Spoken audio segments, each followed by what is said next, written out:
Hey everyone, my name is Paul Watts and I'm part of the Joico European Colour Design team. I'm working on my beautiful model today. We're going to be taking her to a nice bright blonde using the Vero Light lightening powder.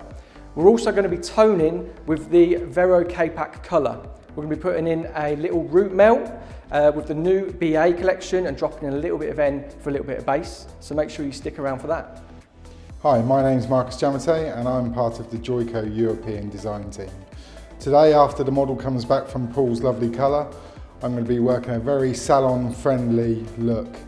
We're going to work through with a nice concave layer, which when dried straight, the layers just look seamless, but if you put in some movement, it really comes alive. We're going to work a nice face frame around the front, keeping a nice solid outline. So with a concave layer, it's a great salon-friendly haircut, gives lots of internal movement, lots of softness around the face, and really accentuates the beauty of the client.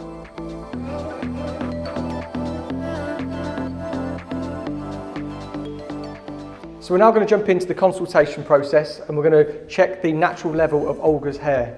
We're going to use the Joico consultation kit and we use the natural level finder. We have a cool and we have a natural. You can see on the level finder we're finding a level 7. But when we come to the natural level, we've got more of a distinctive match. Still on level 7, but just that little bit of warmth in her natural level. Another great tool we have here at Joico for consultation is the Joico Colour Match Kit. And this helps us define the suitability of the colour we're going to be using on her today. So what we're going to be looking at first is the soft and bright tool.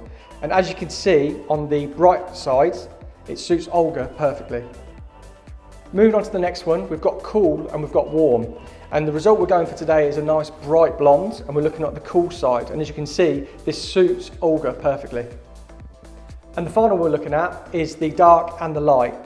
And you can see the left-hand side suits Olga much better than the darker side. So that's why we've chosen to go a light, cool, bright blonde today.